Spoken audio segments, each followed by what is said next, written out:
বরযাত্রী হয়ে আজকে যাচ্ছি নতুন বউ আনতে। বরযাত্রী মানে ভাবটাই একদম আলাদা। যদিও মেয়ের বিয়েতে আনন্দ বেশি হয়, তবে আজকেও আমরা অনেক মজা করেছি নতুন বউ আনতে গিয়ে। সকাল সকাল আমরা রাজশাহীতে চলে আসছি, আর তারপর আমাদের গাড়িটা সুন্দর করে ফুল দিয়ে সাজানো হচ্ছে, যেহেতু বিয়ের গাড়ি আর এই গাড়িতে করে বর যাবে। আমি গাড়ির সামনে বসে বসে দেখতেছি আসলে কত সুন্দর আর কত ফাস্ট আঙ্কেল সবকিছু সাজিয়ে দিচ্ছে। আঙ্কেলের কাজের গতি দেখে মনে হচ্ছে এগুলো কাজে উনি খুবই এক্সপার্ট। কত সুন্দর করে আর কত তাড়াতাড়ি করে সবকিছু করে দিচ্ছে।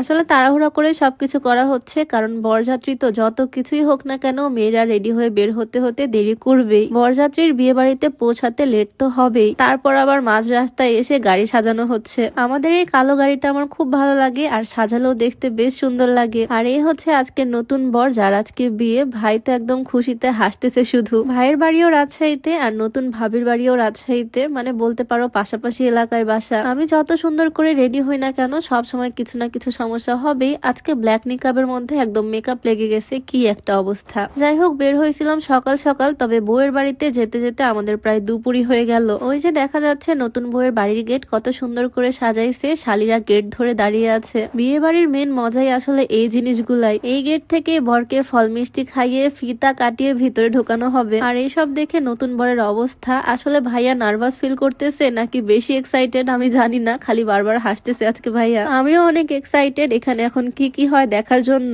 ভিডিওর মাঝে আমি একটু বলতে চাই, তোমরা যারা ওজন কমাতে চাও, চিকন হতে চাও, এই হার্বাল স্লিম টিটা ট্রাই করতে পারো। এইটা একদম ন্যাচারাল উপাদান দিয়ে তৈরি, তাই কোনো রকমের সাইড এফেক্ট নাই। ওজন তো কমাবেই, সাথে গ্যাস্ট্রিকের সমস্যাটাও দূর করবে ইনশাল্লাহ। এটা তোমরা বিউটি বাই লিম পেজ থেকে পেয়ে যাবা। পেজটা ডেসক্রিপশনে মেনশন করে দিব, হোয়াটসঅ্যাপ নাম্বারটাও স্ক্রিনে দিয়ে দেওয়া থাকবে। এইদিকে ভাইয়া মানে নতুন বর বিয়েতে পাগড়ি পরে আসতে ভুলে গেছে এক্সাইটমেন্টে, তাই আর কি তাকে টুপি পরিয়ে নামানো হলো। আমার মনে হয় মেয়ের বাড়ির বিয়েতে মজা বেশি হয়, মেহেদি গায়ে হলুদ সবকিছু মিলিয়ে মেয়ের বিয়েতে বেশি মজা করা যায়। তবে ভাইয়ের বিয়েতেও গতকালকে গায়ে হলুদ হয়েছিল, সেখানে আসতে পারিনি ব্যস্ততার জন্য। আর আগামীকালকে রিসেপশন আছে বরের বাড়িতে, তবে আমার মনে হয় না সেখানেও যেতে পারবো, কারণ কালকে আমাদের আবার অন্য একটা প্রোগ্রাম আছে। যাই হোক, বিয়েটা মিস করিনি, বিয়ের দিনে তো চলেই আসলাম। আসার কিছুক্ষণ পরে বিয়ে পড়ানো শুরু হয়ে গেল। বউকে বিয়ে পড়ানো হলো ঘরের মধ্যে, আর এখানে স্টেজে বরকে বিয়ে পড়ানো হলো, তারপরে সিগনেচার। আর বিয়ের পরে একটু মিষ্টি মুখও করলাম সবাই খেজুর দিয়ে। সবাই নতুন কাপলের জন্য দোয়া করে দিও, ভাইয়ের জন্য দোয়া করো। উনি হচ্ছে আমার হাজবেন্ডের খুবই কাছের একজন বড় ভাই। তোমাদের ভাইয়া যখন বিয়ের আগে আমার সাথে কথা বলতো, তখনও ভাইয়ের কথা অনেক বলছে আমার কাছে।